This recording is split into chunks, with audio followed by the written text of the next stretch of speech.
My child, I need you to stop right now. Not in a moment. Not after you finish what you are doing.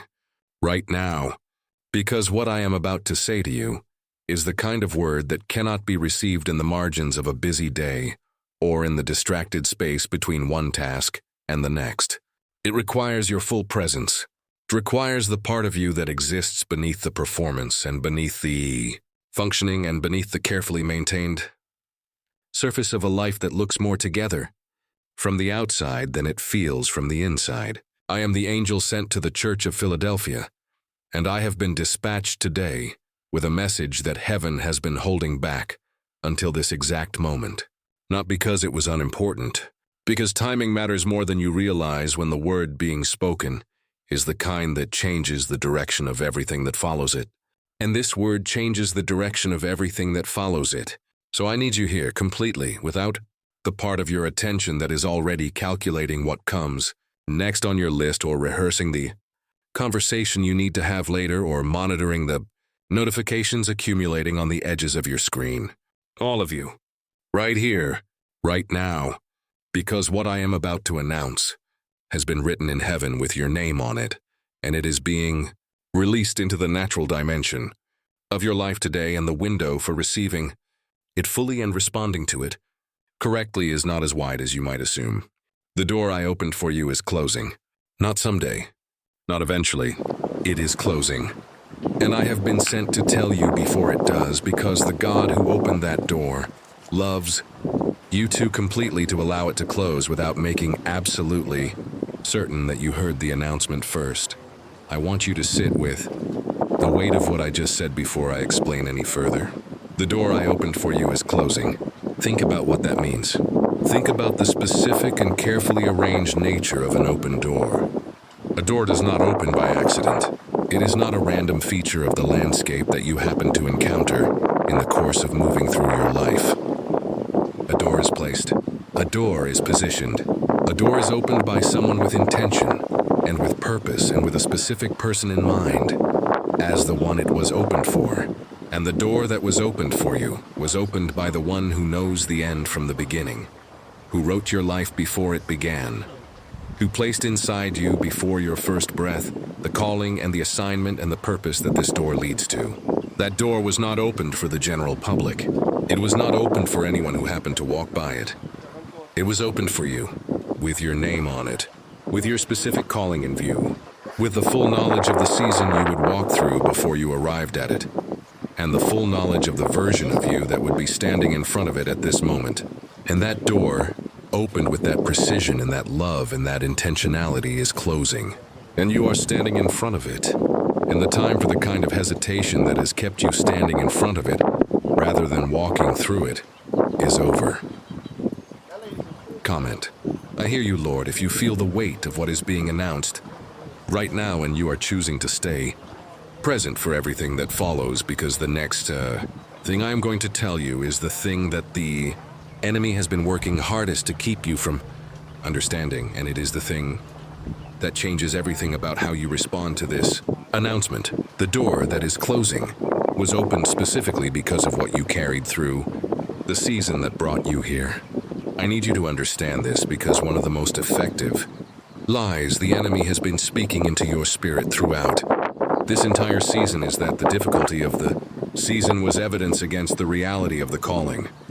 That the closed doors and the unanswered prayers and the financial pressure and the relational wounds and the spiritual silence were signs that you had perhaps overestimated what you were called to. That the gap between what you believed was written for your life and what your life actually looked like was evidence that the belief itself was mistaken. He has been using the evidence of the hard season to build a case against the calling, and he has been building that case quietly and persistently in the moments when the difficulty was loudest and your resources for resisting it were lowest. And that case has had an effect. You have scaled back the dream. You have reduced the expectation. You have built a more manageable version of the calling that fits better inside the constraints of what the season has looked like, and that does not require you to believe for things that the season has made feel impossible. And you have done this quietly and gradually in the way that humans always make these kinds of adjustments not in a single dramatic moment of surrender, but in a series of small internal retreats that accumulated over time into a significantly smaller story than the one that was written for your life before you were born. I am here to tell you that the case the enemy built was constructed from incomplete evidence. And the door that is closing is the proof. Because doors do not close on stories that were never real. Doors do not close on callings that were never genuine. Doors close on real things, appointed things, prepared things. And the fact that this door is closing is itself the confirmation that what you have been carrying through this entire season was never the overestimation the enemy told you it was. It was always real. It has always been real. And the door closing is heaven's final announcement of its reality. Before the appointed season for this particular access point concludes, the Church of Philadelphia receives something that none of the other 6 churches received. In the middle of a revelation that contained correction and warning and rebuke for most of the churches addressed, Philadelphia received an open door. God looked at this community of believers, this group of people who by every visible human measure had little strength, who were not impressive in size or influence or resource, who were surrounded by opposition and pressure that was real and costly and ongoing. And he said to them, I have set before you an open door and no one can shut it. Not I will set, not I am considering setting. I have set, past tense. Already done, already placed, already established in the spiritual dimension before it became visible in the natural dimension. The door was already open before the announcement was made. And the announcement was not the opening of the door. The announcement was the revelation that the door was already open. I am making the same announcement to you today. The door I opened for you is already open. It has been open. It has been standing open through this entire season. While you were navigating the difficulty and the confusion and the silence and the apparent evidence that nothing was moving. While you were adjusting your expectations downward and building smaller frameworks for what was possible, the door was open. While you were wondering if the calling was real, and if the promise was genuine, and if the version of your future you once believed in was something you had simply been wrong about, the door was open. It has been open the entire time. The announcement I am making today is not the opening. The announcement is the revelation that it was always open and that the season of its openness is now concluding, and that the window for walking through it while it is still open is what the next hours of your life are about, right? I will not miss this door, Lord, if you are receiving right now that the door has been open all along, and that what is closing is not the calling, but the specific season of access that this door has been offering, and you are making the decision to respond before that season concludes, because the specific reasons this door was opened for you are what I need to speak to next, and they are going to land in the deepest place of what you have been carrying through this season. Let me tell you specifically why this door was opened for you. Because understanding the why of the opening is essential to understanding the urgency of the closing. This door was open for you because of what you kept when everything in your season was working to make you let it go. I said the same thing about the Church of Philadelphia. They kept the word. And what you kept, what you held onto through the season that was designed to take it from you, is what qualified you for the door that is now before you. You kept your faith when the silence of heaven made faith feel like self-deception. You kept your belief in the calling when the circumstances around you provided no visible evidence that the calling was real. You kept your integrity when compromise would have relieved the pressure. You kept your love for God when the disappointments of the season gave you every reason to let that love grow cold and distant and transactional. You kept your willingness to believe when the accumulated weight of deferred hope made believing cost more than you had the natural resources to spend on it. None of that keeping was perfect. I am not describing a season of flawless faithfulness. I am describing a season of imperfect but genuine holding on. And the difference between perfect keeping and genuine keeping is not as significant as the enemy has tried to make you believe. What matters is that through everything this season brought against you, something essential survived. Something that was always the foundation of what I placed in you before you were born was still present at the end of the season that tried to take it. And that survival, that stubborn and imperfect and costly survival, is what the open door is the reward for. The door was opened because of what you kept, and it is closing because the season of that particular keeping is complete. And the season that follows it, the season on the other side of the door, requires a different kind of faithfulness than the keeping that brought you here. The keeping was the preparation. The walking through is the activation, and the activation begins the moment you make the step. I need to address directly the specific things that have been keeping you standing in front of this door without walking through it, because naming them is part of what this announcement was sent to do. The first thing that has been keeping you stationary is the weight of everything you have been told about yourself during this season by voices that were not mine. The season you have been in has not been quiet. There have been voices. Voices from people around you who interpreted the difficulty of your season as evidence of something lacking in you. Voices from the culture that measured your worth by metrics that had nothing to do with the assignment I placed in you. Voices from your own internal critic that took every piece of negative evidence from the season and used it to build a comprehensive case for why the door in front of you was not actually for you, even if it appeared to have your name on it. And those voices have been loud enough and persistent enough and sometimes credible enough in their sourcing that they have produced in you a hesitation at the threshold of this door that has cost you more than you realize. I am not asking you to pretend those voices did not speak. I am not asking you to deny the effect they had.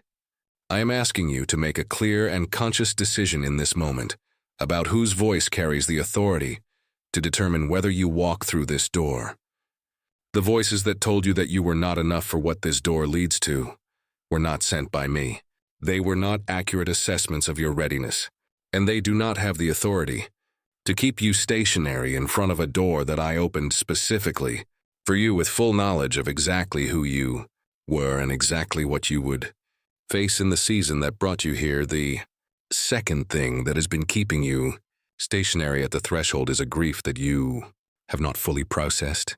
Something was lost in this season, something real and something significant, and something that was connected deeply enough to your sense of what your life was supposed to look like, that the loss of it changed the way you see yourself and the way you see your future and the way you approach the things that remain.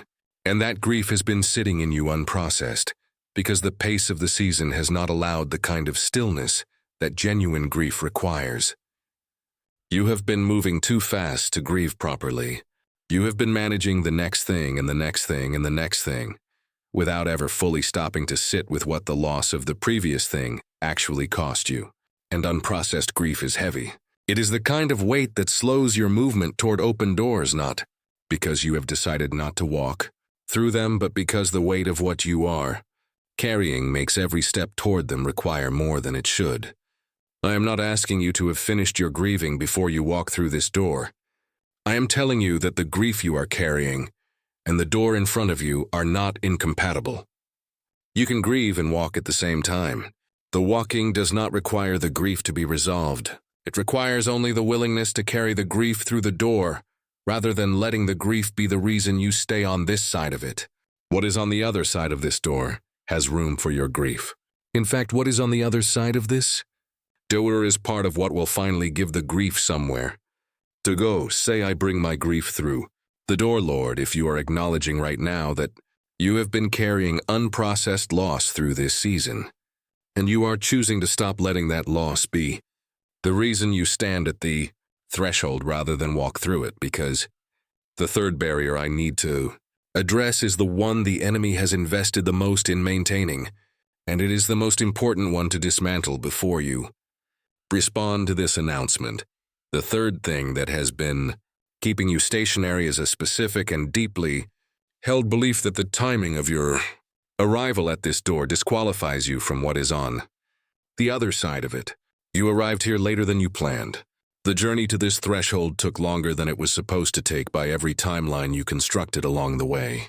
And the enemy has been using that lateness as his most sophisticated argument against your right to walk through the door. He has been pointing at the people who appear to have walked through similar doors earlier in their lives and building a case that by the time you walk through yours, the season for what is on the other side has already moved past the moment. when your particular contribution could be most valuable. He has been telling you that you are late in the way that matters, that the window was widest earlier, and that what remains of it now is a narrowed opening that significantly limits what walking through it could still produce. And that lie has been producing in you a particular kind of resignation that is more dangerous than discouragement, because it wears the clothes of acceptance and maturity. It looks like wisdom, it feels like realistic thinking, and it is doing the work of the enemy with the appearance of spiritual equilibrium. I need to dismantle this lie completely before this message ends, because it is the lie most directly threatening to keep you stationary at the threshold of this door until the closing. You are not late. I want to say that again with the full weight of the authority I carry as the messenger sent to the Church of Philadelphia. You are not late. Moses was 80 years old when he walked through the door of his primary calling. The disciples were ordinary men past the age when their culture would have considered them prime candidates for the kind of assignment they received when they walked through the door Jesus opened for them. The timing of your arrival at this threshold is not incidental. It is not the result of failure or slow response or missed earlier opportunities. It is the result of the specific preparation required to produce the specific version of you that this specific door was opened for. The longer preparation produced the deeper formation, and the deeper formation is exactly what is on the other side of this door requires. You did not arrive late. You arrived exactly when the version of you that was always meant to walk through this door was ready to walk through it. My child, I want to speak now about what is on the other side of this door, because you have been standing in front of it long enough to deserve a clearer picture of what the walking through it is actually toward. I know you have glimpses. I know there is a sense in you of what the calling leads to that has been compelling enough to keep the hope alive, even through the seasons when everything around you was working to extinguish it. But the glimpses have been partial. The sense has been incomplete. And part of what has made the step through the door feel so costly is that you have been asked to walk towards something you could only partially see. So let me give you more of the picture. On the other side of this door is the fullest expression of what I placed in you before you were born. Not a scaled-down version that fits comfortably inside the constraints of what your season has looked like. The original. The version that your spirit recognized when the calling first arrived in you as something that was simultaneously, unmistakably yours, and almost impossibly large. That version is what is on the other side of this door. On the other side of this door are the people whose lives are connected to your purpose in ways that you cannot see from this side, but that will become immediately clear the moment you step through. People whose breakthrough is waiting on your obedience. People whose healing is connected to your willingness to walk through this door before it closes. People who were written into the assignment I gave you before you were born, and who have been positioned in the path that opens up on the other side of this door in the appointed season that is right now. On the other side of this door is the provision that has not been visible on this side. The resources that the calling requires have not been released on this side of the door, because they are on the other side of it. You have been trying to see how the provision works from the wrong side of the threshold. The financial question that has been one of the primary arguments against walking through the door is an argument that only has force from this side. The moment you step through it, the provision, argument changes because the provision is there. Not here, and walking through is how you access it.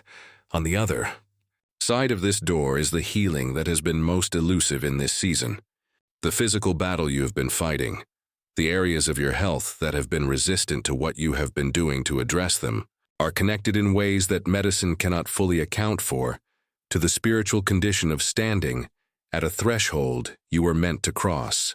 There is a relationship between the alignment of your life with your calling and the condition of your physical body that is more direct than you have been taught to believe.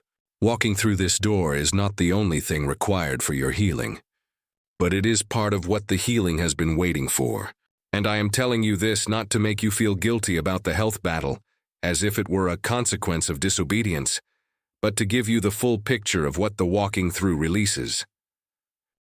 It releases things you have been asking for from the wrong side of the door. I need to give you now the 3 specific responses that this announcement requires of you before this door closes. because an announcement without a required response is incomplete, and I was not sent to deliver an incomplete message. The first response is a decision, not a feeling, not a prayer alone, a decision, a clear and conscious and verbal commitment to yourself and to me that you are walking through this door, that you are done deliberating, that you are done waiting for the conditions on this side to be more favorable before you move, that you are done letting the unresolved questions be the reason you stay stationary at a threshold you were always meant to cross. Make that decision today, in the next hours, with whatever you currently have available to make it with. The decision does not require complete certainty. It does not require the resolution of every outstanding question. It requires only the genuine commitment of your will in the direction of the door. That commitment is the first step through it, and the first step is what the closing of this door is asking for before it concludes. The second response is a releasing. There is something on this side of the door that you have been planning to bring with you through it that cannot come. Not because I am being restrictive about what you are allowed to carry, but because what you are carrying in that particular area is genuinely incompatible with what is on the other side. It was built for where you have been. It will not serve you where you are going, and the carrying of it through the door is not neutral. It actively compromises what the other side is designed to produce in you. You know what it is. It has been named in your spirit before this message named it out loud. Release it today before the door closes, not because releasing it is easy, because it is the right thing and because the door is closing, and because what is on the other side is worth more than what you are releasing to get there. The third response is a step, a physical, visible, natural world step in the direction of the thing the calling has been pointing to. Not the complete journey, not the finished product, one step. The step that makes the decision real in the natural dimension. The step that converts the internal commitment into an external movement that the enemy can see, and that heaven can honor, and that your own spirit can use as the anchor point for everything that follows. Because decisions that do not produce steps are not yet complete decisions, and the door that is closing is not asking for a complete decision that stays inside your head. It is asking for a step that demonstrates in the visible world that the announcement was received and that the response was genuine and that the person standing at the threshold has finally chosen to become the person walking through it. As I bring this message to its completion, I want to release over you the declaration that the angel of the Church of Philadelphia was sent to deliver to the person who has received every word of what has been spoken today and who is choosing in this moment to respond before the door closes rather than after it. You are the one the door was opened for. You have always been the one. The season that brought you here did not disqualify you. It built you. The difficulty that you carried through it did not diminish the calling. It deepened the carrier. The lateness you felt in your arrival at this threshold was not lateness at all. It was the precision of divine timing delivering the right person to the right door at the right moment. And the right moment is now. The door is open. It is closing. And you are standing at it with everything you need to walk through it, even though not everything you need is visible from this side. Walk through, today, before this message has faded into the background noise of the day that follows it, before the urgency of this moment is replaced by the familiar rhythm of the life you have been living on this side of the door.